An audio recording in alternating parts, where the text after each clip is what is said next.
अल्लाहु अकबर अल्लाहु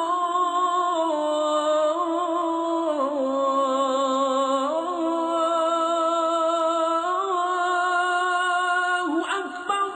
फजर की अजान नमाजियों को नींद से बेदार करके नमाज की तरफ बुलाने के लिए होती है।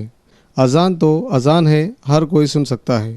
जिस तरह गणेश उत्सव के वक्त भजन या रामनवमी के वक्त मुस्लिम मुखालिफ गाने, लेकिन कोई भी इन मजहबी प्रोग्रामों के ख़िलाफ़ आवाज़ नहीं उठाता है क्योंकि सब लाउड स्पीकर का इस्तेमाल करते हैं।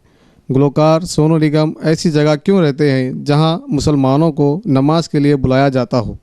मस्जिद तो वहां से हटाई नहीं जा सकती। सोनू निगम अपना मकान कहीं और क्यों नहीं ले जा सकते? इसके बजाय अजान को लाउड स्पीकर पर पढ़ने को गुंडागर्दी से जोड़ रहे हैं। क्या ये इनकी गुंडागर्दी नहीं है? इनके इस तरह के ट्वीट के पीछे कोई सियासी अदाकारी तो नहीं? बहरहाल इन्होंने जिस तरह का बयान दिया है इसके ख़िलाफ़ अब मुल्क भर में इन्हें मुखालिफत का भी सामना है। मुखालिफत तो होगी ही, ख़ासकर मुसलमानों की जानिब से मुखालिफत का सामना इन्हें करना ही पड़ेगा। इनके मद्दाहों में बड़ी तादाद मुसलमानों की थी। ये थी इसलिए कह रहे हैं कि अब मुस्लिम मद्दाहों ने इनके गानों की सीडीज़ जलाना और ज़ाय करना शुरू कर दिया है। इन्होंने अजान के लिए लाउड स्पीकर की मुखालिफत की तो मद्दाहों ने इनकी आवाज़ को ही ठुकरा दिया। ये तो हुए मद्दाह, लेकिन मुसलमानों की सबसे बड़ी सियासी पार्टी MIM ने भी इनके ख़िलाफ़ मोर्चा खोल दिया है। MIM ने जगह जगह इनके पुतले और तस्वीर जलाए। खासकर महाराष्ट्र के शहर नांदेड़ में ज़बरदस्त एहतजाज किया गया।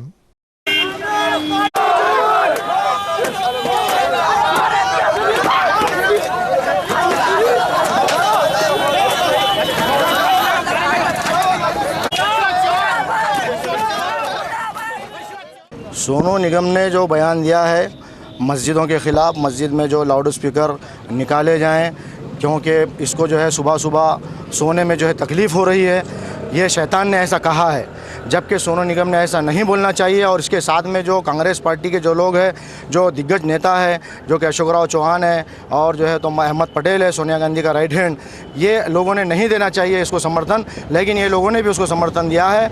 इसलिए मजलिस इत्तेहादुल मुस्लिमीन जो है इसके लिए जो है एहतजाज कर रही है। और जब मस्जिद में लाउड स्पीकर में जब अजान होती है तो जितने दूर तक अजान की आवाज़ जाती है तो वहाँ तक के जो है शैतान दूर भागता है। लेकिन ये कौन सा शैतान है जिसने जो है अजान की मुखालिफत की? अगरचे हमारी अजान की हमें मुखालिफत ये लोग करेंगे तो इंशाअल्लाह मजलिस इत्तेहादुल मुस्लिमीन, बल्कि जो है हमारे शहर महाराष्ट्र सैयद मोइन साहब और हमारे नांदेड़ शहर की टीम, बल्कि नांदेड़ शहर की टीम नहीं बल्कि पूरे हिंदुस्तान की पूरी टीम सामने आएगी और इसकी हमेशा मुखालिफत करेगी। इस एहतजाज का शिकार सिर्फ सोनू निगम नहीं हुए बल्कि कांग्रेस भी हुई। हालांकि ये इशू बीजेपी से रिलेटेड था, लेकिन कांग्रेस के मुशीर अहमद पटेल ने इसमें गोता लगा दिया। अहमद पटेल ने सोनू निगम की हिमायत पे ट्वीट करके न सिर्फ मुसलमानों से नाराज़गी मोल ली बल्कि पूरी कांग्रेस को ही मुस्लिम मुखालिफ होने का लेबल लगा दिया।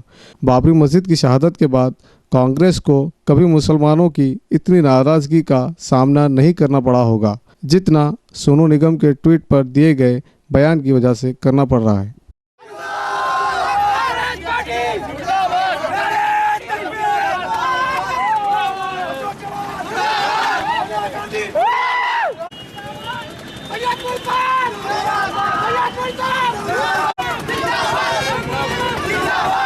मजलिस इत्तेहादुल मुस्लिमीन के जानिब से रियासती सदर सैयद मोइन साहब की हिदायत पर शहर सदर अब्दुल मुकीत साहब की क़यादत में एक एहतजाजी प्रोग्राम लिया गया, जिसमें कांग्रेस के जो लीडर है मुस्लिम नुमा मुनाफिक कांग्रेसी लीडर अहमद पटेल ने जो मस्जिदों में अज़ान लाउड स्पीकर से देने के लिए कहा है कि वो नहीं देना चाहिए, रोक देना चाहिए, पाबंदी लगा देना चाहिए, ये उसका बयान हिंदुत्व को ज़ाहिर करता है और ये कांग्रेसी हिंदुत्व है। कांग्रेस का आज असली चेहरा हिंदुस्तान में तमाम लोगों के सामने आ चुका है कि कांग्रेस बज़ाहिर सेकुलर है, लेकिन कांग्रेस के अगर पसे पर्दा अगर देखा जाए तो भगवा कलर है, और ये भगवा कलर आज जाहिर हो चुका है कि ये अहमद पटेल का बयान नहीं है, बल्कि ये बयान है सोनिया गांधी का, ये बयान है राहुल गांधी का, ये बयान है यहाँ के अशोक राव चौहान का, जो मुसलमानों को ग़ुलाम बना देना चाहता है। मैं उन ग़ुलामों से भी कह देना चाहता हूँ, किसी मुसलमान के ख़िलाफ़ तो एहतजाज करते हैं ज़ोर से, आज अज़ा के ख़िलाफ़, इस्लाम के ख़िलाफ़, मुसलमानों के ख़िलाफ़ कांग्रेस कह रही है, और एक कांग्रेसी ग़ुलाम मुसलमान खामोश है। इस बात की दलील है कि कांग्रेस मुसलमानों को मुनाफिक बना देना चाह रही है, और मजलिस इत्तेहादुल मुस्लिमीन मुसलमानों को अब असली धारे में लाकर इन जुल्म सितम के ख़िलाफ़ लड़ने के लिए तैयार करना चाहती है। आज का माहौल सोनू निगम, ये सोनू निगम नहीं है, बल्कि सोनू निगम की अहमियत ख़त्म हो रही थी। हिंदुस्तान में जब किसी हिंदू की अहमियत ख़त्म होती है तो सबसे पहले अपनी अहमियत को बढ़ाने के लिए इस्लाम और मुसलमानों के ख़िलाफ़ बकवास करता है। सोनू निगम ने भी अपनी अहमियत को बढ़ाने के लिए, अपनी औकात को बढ़ाने के लिए अज़ान का सहारा लिया है।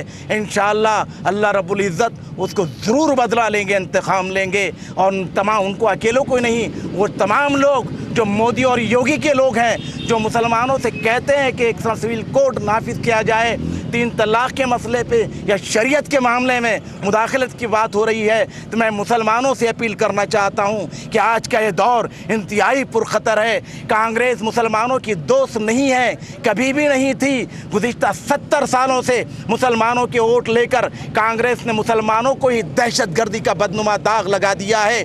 कभी बाबरी मस्जिद की शहादत हुई, कभी गुजरात का कत्ले आम हुआ, कभी एहसान जाफरी को कत्ल किया गया, लेकिन कांग्रेसियों ने एहसान जाफरी को नहीं बचाया।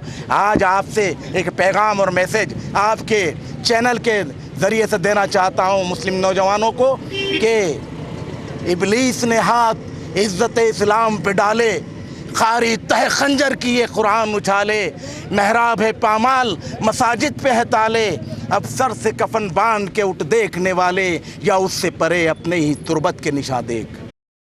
सोनू निगम और कांग्रेसी लीडर अहमद पटेल के ट्वीटों के बाद MIM के रियासती सदर सैयद मोइन ने पार्टी कारकुनों को जमहूरी अंदाज में एहतजाज की हिदायत दी थी, जिसके बाद नांदेड़ में MIM के कारकुनों के गुस्से का शिकार राहुल गांधी और नांदेड़ के MP अशोक चौहान भी बने। एहतजाजियों ने अशोक चौहान के तस्वीर पर चप्पल और जूते मारे। इस एहतजाज की वजह से कुछ देर के लिए ट्रैफिक भी मुतासिर रहा। Bureau report, Z News।